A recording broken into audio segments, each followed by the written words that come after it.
किसी भी रो या कॉलम की हाइट और विड्थ को कैसे एडजस्ट कर सकते हैं बिल्कुल आसान तरीके से। तो इसके लिए आपको कुछ नहीं करना। अगर आपके पास बहुत ही वाइड लार्ज अमाउंट में डेटा है तो उसको करना आपके लिए बहुत कठिनाई होगी, तो इसलिए मैं इसे शॉर्ट में बताऊंगा आपको। आप बिल्कुल आसान तरीके से इसे कर सकते हैं। वैसे तो आप नॉर्मली अगर देखें तो मैं जैसे कॉलम के ऊपर अगर कर्सर को ले जाता हूं और यहाँ पर अगर ये इस तरीके से कॉलम की जो विड्थ है इस तरीके से होती, तो मैं इसे अगर एडजस्ट करूँ अकॉर्डिंग टू नेम, तो इसके लिए मुझे कर्सर को इसके ऊपर ले जाना होगा और यहाँ पर जब इसका चिन्ह दोनों तरफ की जो क्रॉस चिन्ह आ जाता है ना क्रॉस का, तो उसके बाद मुझे यहाँ पर डबल लेफ्ट क्लिक करूँगा। तो उसके बाद ये अकॉर्डिंग टू जो भी मेरी लेंथ है वर्ड की उसके अकॉर्डिंग एडजस्ट हो जाएगा। जैसे कि यहाँ फादर नेम है ये कुछ ज़्यादा बड़ा है और कॉलम की जो विड्थ है वो कम है, तो इसके लिए मुझे एडजस्ट करने के लिए सी पर मैं जाऊँगा कॉलम पर और वहाँ पर जब ये क्रॉस में आ जाएगा तो डबल लेफ्ट क्लिक कर दूंगा माउस से। इसके बाद ये अकॉर्डिंग टू विड्थ मेरे वर्ड के एडजस्ट हो जाएगा।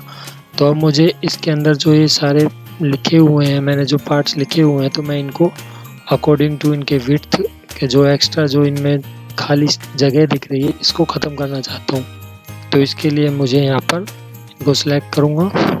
सिलेक्ट करने के बाद फॉर्मेट वाले सेल्स के ब्लॉक में आऊँगा।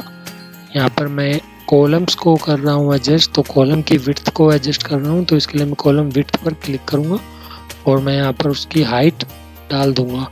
मैं यहाँ पर 5 डाल दूँगा क्योंकि ये 10 में है टोटल अभी, तो मैं इसमें 5 डाल दूँगा। इसके बाद देखिए ये अकॉर्डिंग टू मेरी जो हाइट मैंने डाली थी 5 उसके अकॉर्डिंग एडजस्ट हो गया और इस तरीके से आ जाएगा। आप इसका प्रयोग अटेंडेंस शीट में कर सकते हैं, चाहे तो किसी अदर रिक्वायरमेंट में कर सकते हैं जहाँ पर वैल्यूज़ बहुत छोटी है और उन्हें इतनी ज़्यादा विड्थ की ज़रूरत नहीं है जितनी उनको दी जा रही है।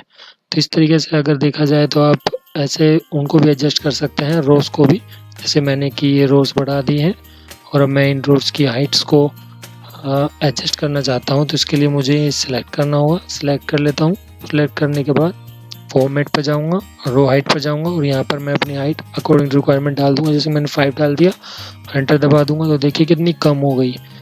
तो इसके लिए मैं इसे दोबारा सिलेक्ट करूँगा, सेल्स के उस ब्लॉक पे जाकर 10 डाल दूँगा।